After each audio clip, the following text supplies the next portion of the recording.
Shanghai, we love it. It's a beautiful city, full of life, people, DTS, and Bowsers. But there remain a few things that make Shanghai tough to endure: hot, humid summers and a complicated dating scene. This is where Rachel comes in. She's a life coach, an awesome one. And when she agreed to sit with me for a chat, I knew exactly what I wanted to ask her about: dating in Shanghai. So I've been here for about 2 years, and one of the things that I've noticed from the get-go is one of the challenges of living in the cities. There's so many people that are coming and they're going so quickly, and they come here and they just think, all right, I'm gonna be here for 1 year and then I'm gonna leave. I don't want to invest in anything serious. I just wanna get to know people. Some people already have partners back home, but it's not always a place that people come thinking that they're going to find their life partner, right?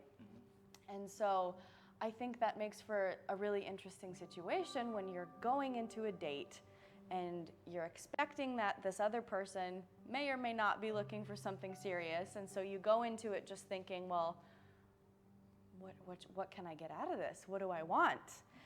While at the same time, I think for the most part, people are wanting more authentic connection, deeper things. They're wanting to have someone that they can have conversations about different topics in life and start to share their life with, even if they are gonna be here only for 1 year. So that's kind of what I've noticed as one of the unique challenges of dating in Shanghai. The complications of living in a transient city. Shanghai is a city where people come and people go. Its nature is not designed to accommodate serious relationships. How do we navigate this? So I think one of the things is, on one hand, yes, there's a trust issue with the other people, like the other person that's on the date. And then there's also this kind of awkwardness surrounding being willing to ask the question of like, what are you looking for? And a lot of people don't want to talk about that because they don't want to be seen as clingy or annoying or whatever. And so they just don't ask the question that is so important to ask, which is, what are you looking for? Do our wants match up? And it doesn't have to be like on a first date, okay, are you looking for marriage? Because I'm looking for marriage. No, but just being willing to say like, hey, like, are we like wasting our time here? Do we have anything in common? And generally, like just being bold enough to ask the question of, what are you looking for in your life right now? Like, where are you at in the next couple years?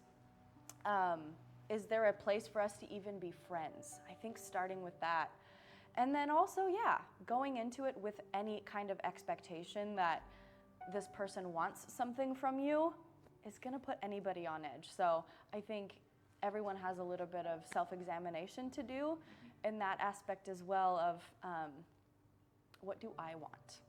And am I willing to speak that? Am I willing to have it maybe be a little bit uncomfortable and not be weird and awkward about it, like I'm looking for something super serious. Are you in? No, that's not what I'm saying, but just like being willing to reflect a little bit about what you're looking for and how you can bring that up for you personally in a way that's gonna feel comfortable and natural to you, so that as you keep dating, whatever happens, like you can be making friends, you can be meeting people, you can be building your network and be available to whatever relationships will come your way, whatever they look like, professional, friendship, or romantic. And you're gonna be ready to receive that so much easier if you're clear on what you want first. Look, I'll be honest. These don't sound like Tinder type of dates. So I asked, where do people meet people in Shanghai? Where do people meet people? I mean, people meet people wherever. You can meet people walking down the street. The other day, I was on a bike ride. I was just biking around Jing'an, and there was this guy walking around, and him and his cute little dog were just walking, and the dog and the guy's hair were like exactly the same color. Wow, nice. And I found that so humorous, so I just like smiled at the dog and like, oh, such a cute little dog. And normally when someone smiles at your dog, it's like, oh yeah, so cute, just keep walking. But I ended up having a conversation with this guy. We exchanged WeChats, and then we're gonna meet up later for like a business thing.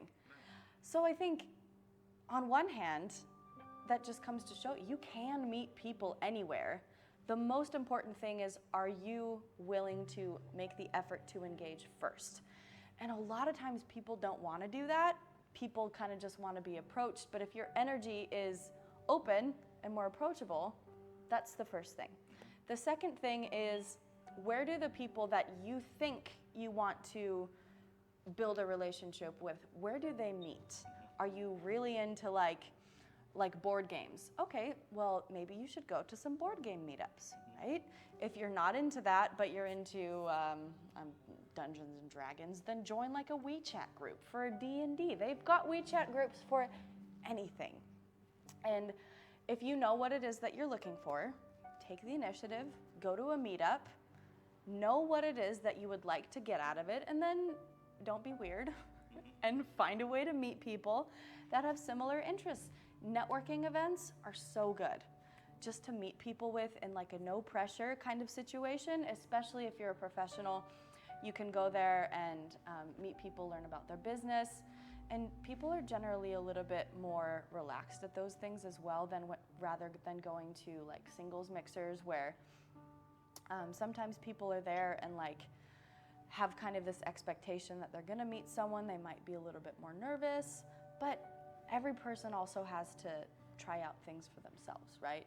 I always think that going to big events, find some people, follow up with them, and then see if there is a place for a relationship to be built in whatever form that takes. And then if nothing comes of it, totally fine. You learned something, you can go and you can try a different kind of event. And really, like, the more you put yourself out there, the more you're gonna believe in yourself, the more you're gonna be confident, the more you make friends, the more you're gonna enjoy your life. The more you enjoy your life, the more people are gonna want to be around you because you're positive, you feel good, and you have more to offer them, and you're like more of your authentic self. So I think in any case, like making sure that you just stay as active as you can in your social circles and build the relationships, and not just like, oh, there's this one thing about a person that I don't like, so I'm just gonna not talk to them anymore. But being willing to just like have a relationship with people in general raises your energy, like raises your vibe of like being a person that people want to be around. And then you're gonna attract people to you, and then it's just easier that way. So for those out there seeking, I hope this helps. And if you need more guidance and wisdom from Rachel, she'll be hosting an event on the Shanghai Dating Scene. Well, that's all from me on this episode of Teranga Talk. Until next time, find peace, find love, and lots of blessings.